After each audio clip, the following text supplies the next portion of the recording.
Hello बच्चों। आज बच्चों इससे पहले हमने देखा था अपने प्रतिरोध के कुछ हमने छोटे से न्यूमेरिकल्स करे थे, सिंपल सिंपल।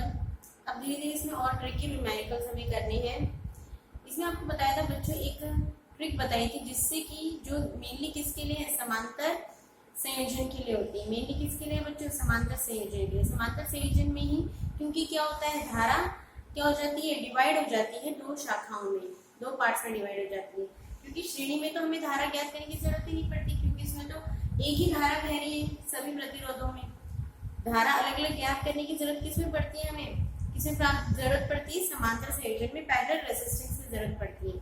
तो अब यहाँ पर हमें क्या निकालना है कि अगर हमारे पास एक ऐसा भी सर्किट देते हैं हमें, और उसमें अगर हमसे क्या पूछा है बच्चों, उससे हमें क्या पूछा है कि समांतर संयोजन में प्रत्येक प्रतिरोध में अगर हमें धारा ज्ञात करने की है, तो उसके लिए बच्चों एक ट्रिक होती है, और उस ट्रिक के द्वारा हम क्या निकाल सकते हैं, चाहे कैसा भी टिपिकल सर्किट हो उसमें भी हम धारा ज्ञात कर सकते हैं। ठीक है, तो इसकी ट्रिक है बच्चों जो कि हम आज देखेंगे। ट्रिक ये किसके लिए है, किसके लिए है ये, कि समांतर संयोजन में प्रत्येक धारा, समांतर संयोजन में प्रत्येक समांतर संयोजन में प्रत्येक प्रतिरोध में धारा ज्ञात करनी है हमें। तो हम किस प्रकार ज्ञात कर सकते हैं, ठीक है। तो देखते हैं, समांतर संयोजन में प्रत्येक प्रतिरोध, समांतर संयोजन में प्रत्येक प्रतिरोध में धारा ज्ञात करना। कैसे ज्ञात कर सकते हैं हम धारा, ठीक है बच्चों, ये हमारा मेन काम, ये देखना है हमने। ठीक है, तो इसमें हमने क्या देखा कि हमारे पास एक सर्किट दे रखा है जिसमें कि दो रेजिस्टेंस क्या लगे हुए हैं, पैरेलल लगे हुए हैं। दो रेजिस्टेंस क्या लगे हुए हैं, पैरेलल लगे हुए हैं। तो उसमें हम किस प्रकार से हम क्या निकाल सकते हैं, धारा ज्ञात कर सकते हैं। ठीक है, तो हमने क्या माना,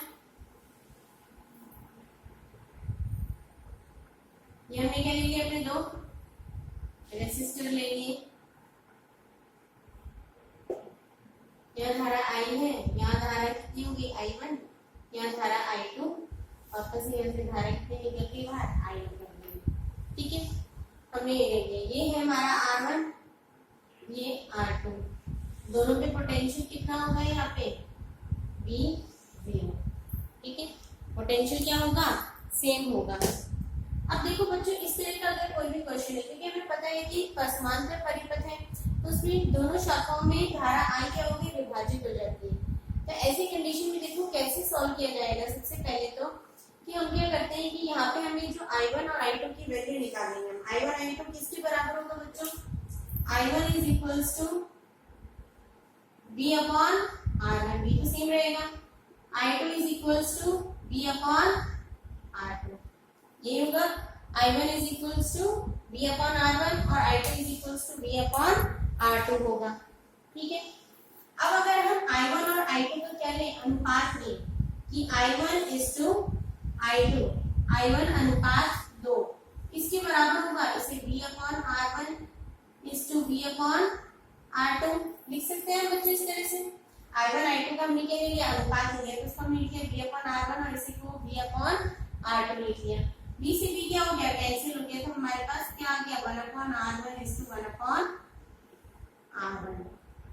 ये बात तो क्लियर हो गई हमें कि R1 R2, I1 I2 का जो रेशियो है वो R1 और R2 के व्युत्क्रमों के अनुपातों के क्या है, बराबर है। क्लियर कि I1 I2 का रेशियो R1 R2 के इनवर्स के रेशियो के क्या होता है, बराबर है।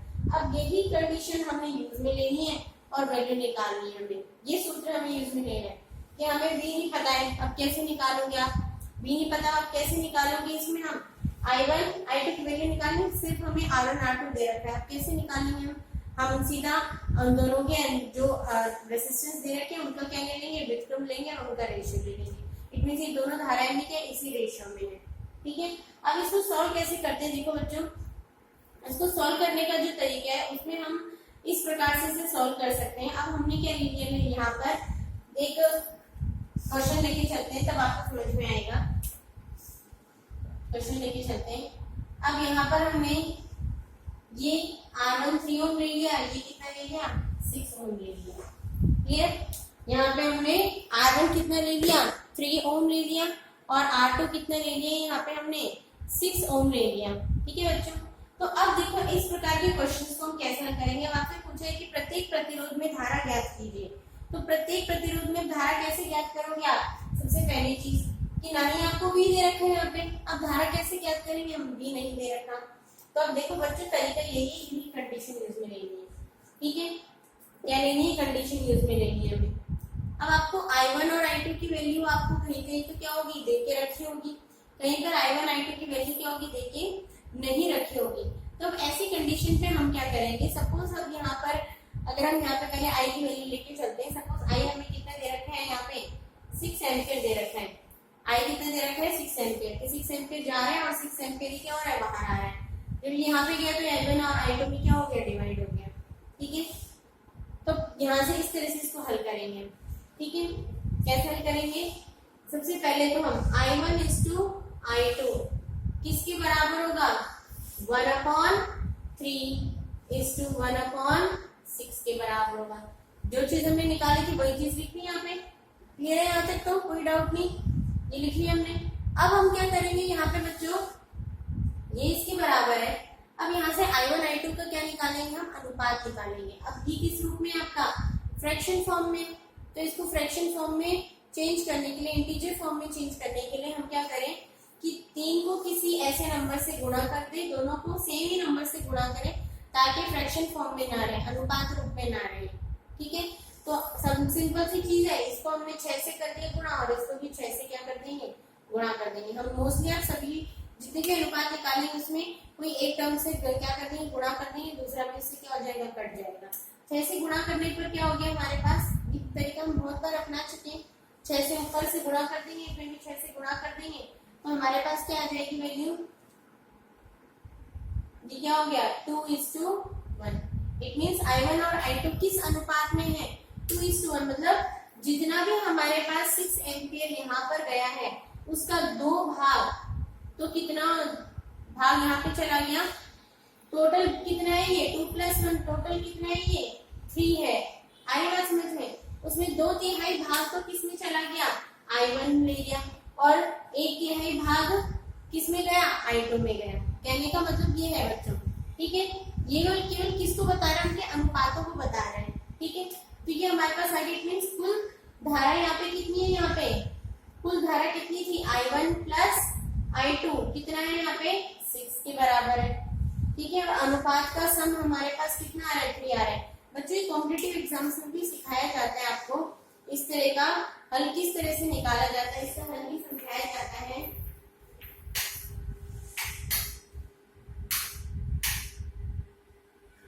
और इस तरह के क्वेश्चंस को हल करने के लिए, इस तरह के क्वेश्चंस को हल करने के लिए देखो एक तरीका होता है बच्चों, किस तरह से हल किया जाता है कि I1 + I2 = क्या है, यहाँ पे हमारे पास 6 है।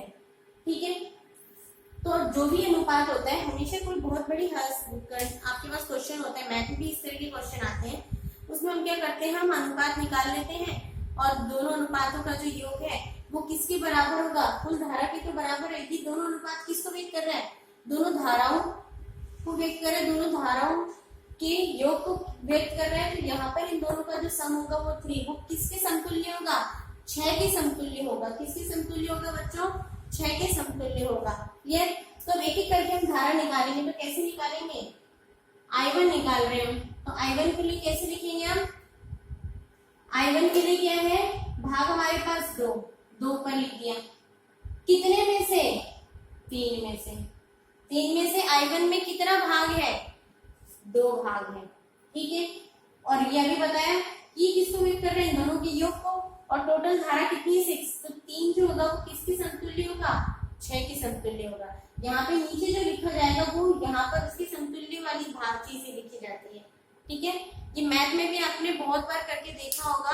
आगे जो कॉम्पिटिटिव एग्जाम्स की आप तैयारी कर रहे हो उसमें मैथ के छोटे छोटे सवाल होंगे, एज वाले सवाल आते हैं मोस्टली, वो इस तरह से हल किए जाते हैं कि आपको दो बच्चों की, पिता की और बच्चे की एज दे रखी है, उन दोनों का अनुपात दे रखा है और उन दोनों की कुल एज दे रखी है, तो वह इस इन तरीकों से ही सॉल्व की जाती है। यहाँ पे वही तरीका हम बच्चे यूज करा है। ठीक है, तो हमारे पास क्या आ गया 4 एम्पियर। इसी तरह से I2 निकालेंगे। I2 का कितना भाग है यहाँ पे 1, कितने में से है 3 में से, और टोटल धारा ये कुल किसके समतुल्य हो गया, कुल धारा के समतुल्य, तो हमारे पास कितना आ गया 2 एम्पियर। सिंपल। अब हमारे पास पोटेंशियल नहीं था, तो हमें पोटेंशियल की भी जरूरत नहीं है, हमारे पास आसानी से इस सूत्र के द्वारा दोनों की प्रतिरोधों में दोनों धाराएं ज्ञात हो गई हमें कि कितनी कितनी धारा आ रही है। I1 धारा पहले प्रतिरोध में कितनी धारा बह रही है 4 एम्पियर, और दूसरे प्रतिरोध में कितनी धारा बह रही है 2 एम्पियर धारा बह रही है।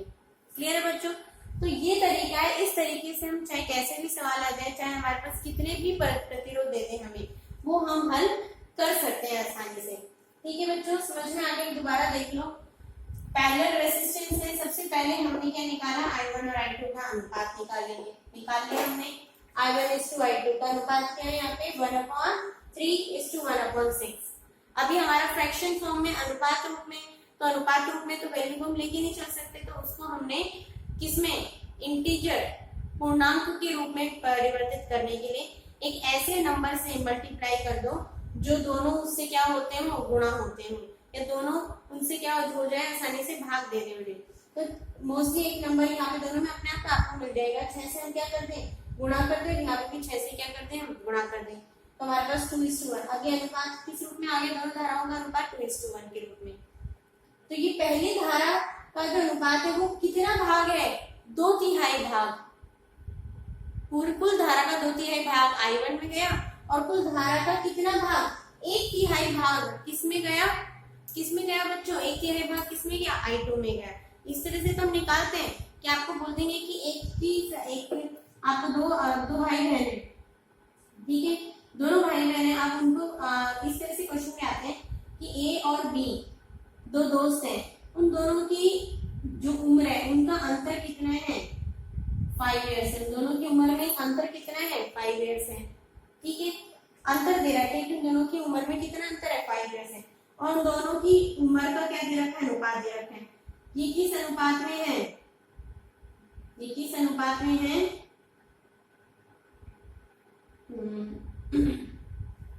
4:5 अनुपात में। किस अनुपात में, ये 4:5 अनुपात में है इनकी एज। ठीक है, तो हम इस तरह के क्वेश्चन को देखो बेटा कैसे हल करते हैं। यहाँ पे तो योग की बात होगी थी, तो इसलिए योग लिखा। अगर अंतर की बात होगी तो अंतर अंतर के समतुल्य होगा।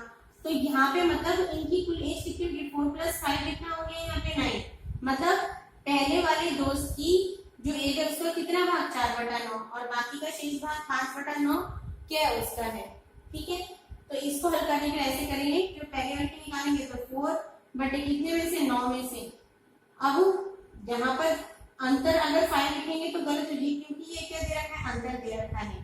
क्या दे रखा है, अंतर। तो अगर आप यहाँ अंतर लिख रहे तो यहाँ 9 की जगह भी क्या लिखोगे, इनका अंतर लिखोगे, और 5 - 4 का अंतर कितना होगा, 1 होगा। तो 4 5 में कितना होगी, 20। एक की एज कितनी आ गई, 20 आ गई। ठीक है, दूसरे की एज निकालेंगे तो 5/1 × 5 25 आ जाएगी। क्लियर? इस तरह से होते हैं हल। ठीक है, जहाँ योग है तो योग योग के समतुल्य, जहाँ अंतर है अंतर अंतर के समतुल्य। क्लियर? तो हमने यहाँ पे पहले ही धारा निकाली, कुल धारा कितनी होगी, 6 होगी। पहली धारा निकाल रहे थे, पहली धारा का भाग है कितने में से, 3 में से, और 3 इनकी योग को व्यक्त कर रहे हैं, और कुल धारा कितनी, 6। तो जो जिसके समतुल्य होता है उसको इस तरह से लिखा जाता है। तो हमारे पास पहली धारा आ गई। ठीक है, अब एक और प्रश्न देखते हैं जिसमें हमारे पास 3 प्रतिरोध होंगे। कितने प्रतिरोध होंगे बच्चों, 3 प्रतिरोध होंगे। उस प्रकार का क्वेश्चन अगर हम हल करें तो उसका देखो हल कैसे करेंगे। देखो नेक्स्ट क्वेश्चन आपका,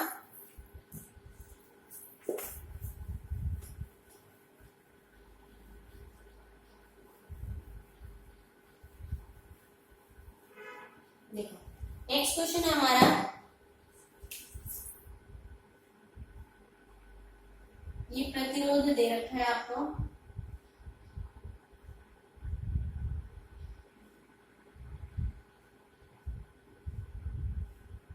ठीक है, 1 ओम, 2 ओम और 3 ओम। और इसमें धारा लेके चल लेते हैं बच्चों, हम कितनी धारा लेके चल लेते हैं, 10 एम्पियर। धारा कितनी ले लेते हैं यहाँ पे, 10 एम्पियर सपोज कुल धारा है, यहाँ V और 0, यहाँ से भी 10 एम्पियर ही क्या और ये बाहर निकल गई। ये आपको सर्किट दे रखा है। अब आपसे पूछ रहे हैं कि कुल धारा, यहाँ पे प्रत्येक प्रतिरोध में क्या निकालनी है आपको, कुल धारा ज्ञात करनी है। क्या ज्ञात करनी है, प्रत्येक प्रतिरोध में कुल धारा ज्ञात करनी है। प्रत्येक प्रतिरोध में धारा की वैल्यू ज्ञात करनी है, तो कैसे ज्ञात करेंगे, वही सेम तरीका, चाहे आपके पास 2 हो या 3 हो, सेम वही तरीका अपनाना है बच्चों। कैसे करें, निकालेंगे हम। सबसे पहले तो हमने माना इसमें I1 जा रही है, इसमें I2 जा रही है और इसमें I3 धारा जा रही है। क्लियर, इसमें I1 धारा जा रही है, इसमें I2 जा रही है और इसमें I3 धारा जा रही है। अब तीनों का अनुपात ले लो, I1:I2:I3। अब क्या होगा अनुपात, I1 आपने किस प्रतिरोध में माने, 1/1। I2 किस प्रतिरोध में, 2 ओम। I3 3 ओम में। इनका अनुपात ले लिया, व्युत्क्रम ले लिया, 1/1, 1:2:1:3। उस तरह से लिख लिया हमने। अब इसको आप देखो बच्चों, अब इन तीनों को फ्रैक्शन फॉर्म में इनको हम किससे गुणा करें कि ये किस रूप में आ जाए, आपका किस में आ जाए, पूर्णांक रूप में आ जाए, इंटीजर फॉर्म में आ जाए। उसको देखो आप ऐसे भी निकाल सकते हो कि इसका जो एलसीएम होगा, इस पूरे का जो क्या होगा, एलसीएम होगा, उसी से हम क्या करेंगे, गुणा करेंगे। 2 और 3, इस पूरे का एलसीएम क्या होगा बच्चों, क्या होगा, एलसीएम 6 होगा। एलसीएम क्या होगा, 6 होगा। तो 6 से ही क्या कर दें, गुणा कर दें। और अगर किसी बच्चे का ऐसे समझ नहीं आ रहा तो वो सीधा एलसीएम में निकाल ले उसका, उसको ये दिक्कत भी खत्म। सीधा इन तीनों का एलसीएम निकाल लो, तो क्या आ गया, एलसीएम 6। ये कितने पर गया, 6 पे गया। ये कितने पे गया, 3 पे। ये कितने पे गया, 2 पे। तो इसका अनुपात ही क्या आ गया, 6:3:2। इसका अनुपात ही क्या आ गया, 6:3:2। ठीक है, और उनका पूरे का योग किसके बराबर होगा, 6 + 3 9, 9 + 2 11। ठीक है, ऐसे भी निकाल सकते हो। जो भी आपके पास अनुपात में आता है उसका क्या निकाल लो, आप एलसीएम निकाल लो। एलसीएम निकालने के बाद ऊपर जो मान आएंगे वही इनके क्या होंगे, अनुपात होंगे। अगर किसी को ऐसे समझने में दिक्कत होती है एलसीएम निकाल के देख ले। ठीक है, तो हमारे पास क्या आ गया इसका अनुपात, 6:3:2। ये क्या आ गया, हमारे प्रतिरोधों का अनुपात। ठीक है, कुल धारा कितनी है, कुल धारा I1 + I2 + I3 कितनी दे रखी है बच्चों, 10 एम्पियर। ठीक है, तो अब एक करके निकालेंगे हम। I1 निकाल रहे हैं तो ऊपर क्या रखेंगे, I1 का 6, कितने में से भाग है, 6 + 3 कितना, 9, 9 10 11, कितने में से, 11 में से।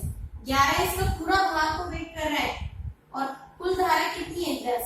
तो यहाँ पे ये इसके अनुपातों का कुल मान है और ये कुल धारा है, तो दोनों को एक दूसरे के समतुल्य है। जो जिस चीज के समतुल्य होगा उसको इस प्रकार से लिखा जाता है।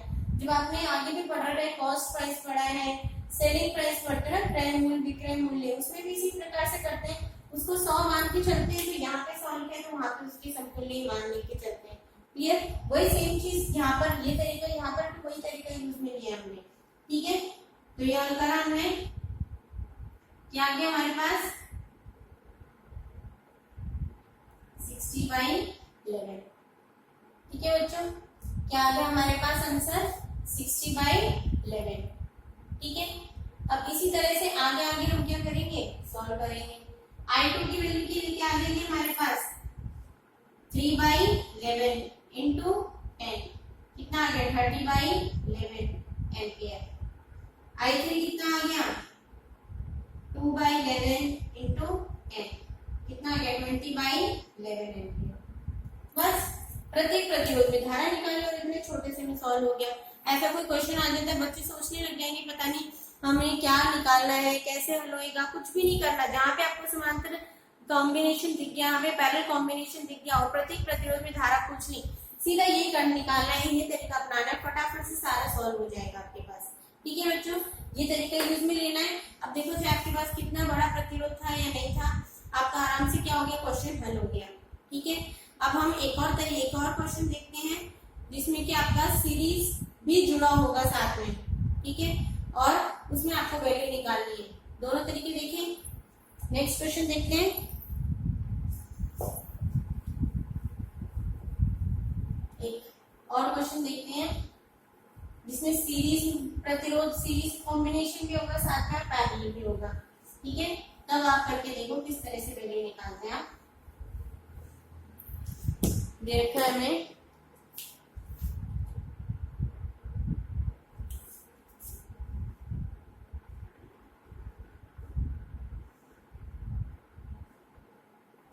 ये प्रतिरोध सीरीज में, ये समांतर में, और समांतर में 3 बना देते हैं।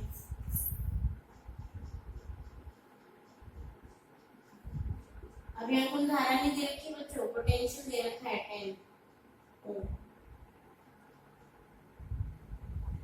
ये 4 ओम दे रखा है, ये कितना ओम दे रखा है, कितने कितने 2 3 6 ले लेते हैं। 2 ओम, 3 ओम और 6 ओम। क्लियर। अब इसमें वही सारी चीजें पूछी हमसे। अब इसमें क्या क्या पूछा है, कुल धारा पूछी है। दूसरा, प्रत्येक प्रतिरोध में धारा पूछी है। कुल धारा पूछी है, प्रत्येक प्रतिरोध में भी क्या पूछी है, धारा पूछी है इनसे, ठीक है। तो अब इस तरह के क्वेश्चन को हम कैसे सॉल्व करेंगे। सबसे पहली चीज कि इसका इक्विवेलेंट सर्किट बनाएंगे। ये तो आपको दिखाई दे रहा है, क्या बनाएंगे इसका इक्विवेलेंट सर्किट। तो सबसे पहले तो इन तीनों को हल करो, सबसे पहले इन तीनों को हल करो और इसका इक्विवेलेंट सर्किट समतुल्य परिपथ बना लो। इन तीनों को हमने हल करा तो 1/RP क्या हो जाएगा हमारे पास। या ऐसे सॉल्व करते हो ना, ज्यादा टाइम लगते हैं बच्चों, सीधा 2 लेकर सॉल्व किया करो आप, ठीक है, तो ज्यादा आसान हो जाएगा। 3 रख ले तो तीनों का एलसीएम निकालना बहुत टाइम लगता है, 2 को सॉल्व करा करो। पहले ये 2 ले लिया आपने, पहले ये 2 ले लिए, तो पहले 2 के लिए सीधा सूत्र लगा दो, 2 × 3/2 + 3 क्या आ गया वैल्यू 6/5। उसके बाद अब RP डैश, अभी 6/5 यहाँ आ गया, 6/5 और 6 ये दोनों क्या हो गए, यहाँ पे 6/5 आ गया ना, इन दोनों का समतुल्य प्रतिरोध 6/5। अब 6/5 और 6 दोनों क्या है, समांतर में, तो सीधा इनका ले लो 6/5 × 6 6/5 + 6 क्या है वैल्यू हमारे पास 36/5 अपॉन में 36/5 कितना आ गया 1 आ गया, ठीक है। तो इन पूरे का जो कुल प्रतिरोध आ गया वो कितना आ गया हमारे पास 1 ओम आ गया। कितना आ गया 1 ओम आ गया, ठीक है। आप समतुल्य प्रतिरोध परिपथ बना सकते हो आप। इसका समतुल्य का साइन होता है बच्चों, ये समतुल्य बना लो। यहाँ पर क्या है हमारे पास 4 ओम, टोटल अब कितना निकला हमारे पास 1 ओम, तो यहाँ पे 10 वोल्ट बैटरी लगी है। अब इसको हमने सिंप्लीफाई करके क्या बना दिया, इस तरीके से बना दिया। तो अब ये क्या हो गया बच्चों, हमारे पास समतुल्य परिपथ हो गया, ठीक है, समतुल्य परिपथ हो गया। अब ये दोनों कैसे हैं आपके श्रेणी क्रम में। पहले जो आपको जहाँ खिचड़ी दिख रही है, पहले उस खिचड़ी को क्या करो, सॉल्व करो। खिचड़ी को सॉल्व कर दिया, अपने आप ही धीरे धीरे सॉल्व। यहाँ पे आपको बहुत भीड़ दिख रही थी, इस भीड़ को आपने पहले हल करा। इस भीड़ को हम क्या करेंगे, थोड़ा क्लियर कर देंगे, तब रास्ता क्या हो जाएगा, साफ हो जाएगा। रास्ता साफ हो गया, आपको सीधी सीधे केवल 2 प्रतिरोध दिख रहे हैं, दोनों कैसे दिख रहे हैं, श्रेणी क्रम में दिख रहे हैं। दोनों कैसे दिख रहे हैं, श्रेणी क्रम में। तो इनका RS निकालो, 4 + 1 कितना हो गया 5 ओम हो गया, सिंपल सा। तो अब इसका भी इक्विवेलेंट सर्किट बना लो।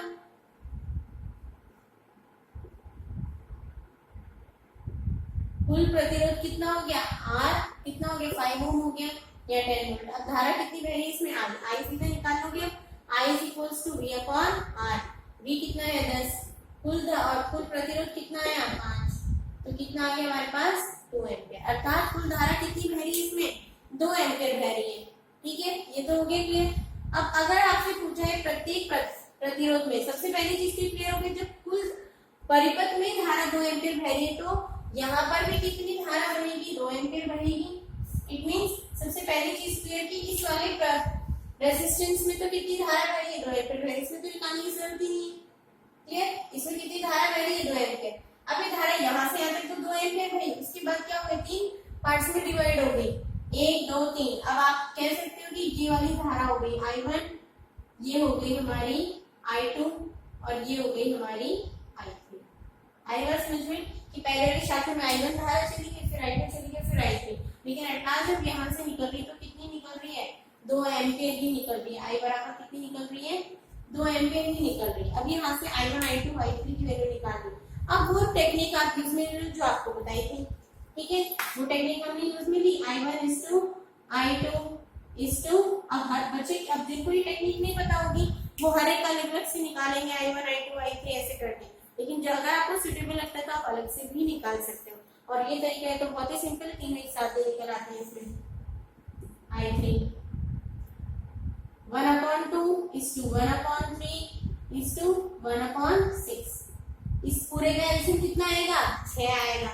ठीक है, 6 आएगा तो यहाँ पे क्या है 3, यहाँ पे कितना है 2, यहाँ पे कितना है 1। ये एलसीएम निकाल लेना। एलसीएम निकालोगे तो हमारे पास 6 एलसीएम आया, 2 6 पे कितने पे गया, 3 पे गया, 3 6 कितने पे गया, 2 पे गया, और 6 6 पे कितने पे गया, 1 पे गया। तो ये इनका रेशियो आ गया। ठीक है, तो अब एक एक करके I1 की वैल्यू निकाल रहे हैं, I1 की वैल्यू निकाल रहे हैं। I1 is equals to 3/3 4 5 6। इसका टोटल अनुपात कितने में से है, 6 में से। ठीक है, तो 3/6 और कुल धारा कितनी है यहाँ पे, कुल धारा बच्चों कितनी है, कितनी है 2 एम्पीयर। ठीक है, कुल धारा कितनी बह रही थी यहाँ पर, 2 एम्पीयर। यहाँ तक तो कुल धारा 2 एम्पीयर ही थी ना, इंटू 2, इससे कटा तो क्या आ गया हमारे पास 1 एम्पीयर। I1 में कितनी धारा चली गई, 1 एम्पीयर चली गई। इसी तरह से I2 निकालेंगे हम। I2 में कितनी धारा गई हमारे पास, 2 कितने में से, 2 में कितने में से 6 छठवें भाग में से, छठे पूरे 6 में से कितना भाग, दूसरा भाग, 2/6 इंटू कुल धारा कितनी है 2, कितना हो गया हमारे पास 2/3 एम्पीयर। I3 बराबर क्या हो गया 1/6 इंटू कुल धारा कितनी हो गई 1/2 एम्पीयर। क्लियर, इट मींस यहाँ तक तो 2 एम्पीयर धारा गई, उसके बाद I1 यहाँ पर कितनी धारा चली गई 1 एम्पीयर। अब 2 एम्पीयर में से बची कितनी धारा 2/3 और 1/3, वो इन दोनों में चली गई। क्लियर, तो प्रत्येक प्रतिरोध कुल धारा भी हमने याद कर ली यहाँ से हमने सीरीज और पैरेलल कॉम्बिनेशन लगा के, और यहाँ से फिर इस रिलेटेड यूज करके प्रत्येक प्रतिरोध में भी हमने क्या निकालनी, कुल धारा ज्ञात कर ली। तो ये तरीके हैं बच्चों जिसमें कि आप चाहे कैसा भी सर्किट आपको दे दें, कैसी भी वैल्यूज देते हैं, आप उसका तरीका, अगर ये तरीका अगर कोई बच्चा ऐसे नहीं करना चाहते तो वो कैसे करते हैं, हर एक का अलग अलग से करते हैं।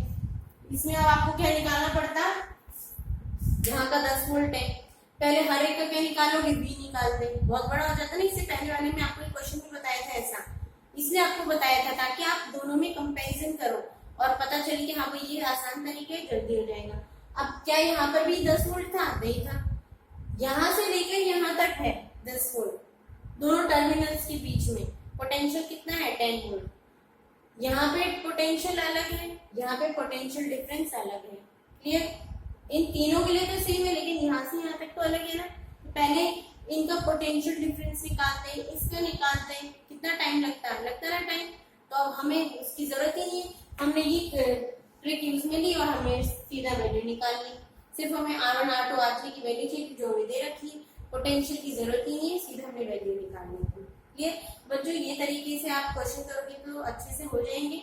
और आप खुद जिनके पास बुक से वो बुक में करके देखना, ऐसे कई क्वेश्चन होंगे आपके पास, उनको हल करके देखना है। अगर होते जाते हैं तो बहुत अच्छी बात है, कोई डाउट होता है तो then you can ask me. Okay बच्चों, तो ये आज के लिए टॉपिक है। इसके बाद हम और भी कई न्यूमेरिकल्स करेंगे, अपने नेक्स्ट लेक्चर में करेंगे, जिसमें कि आपको कोई भी कॉम्प्लिकेटेड सा परिपथ दे दिया, सर्किट दे दिया और आपसे पूछेंगे इन दो टर्मिनल्स के बीच इक्विवेलेंट क्या निकालना है, समतुल्य प्रतिरोध निकालो। ठीक है, क्या निकालने के लिए दे देंगे, समतुल्य प्रतिरोध निकालो, इक्विवेलेंट रेजिस्टेंस निकालो। तो ऐसे क्वेश्चन बहुत आ रहे हैं, वो हम देखेंगे अपने नेक्स्ट लेक्चर में। Thank you.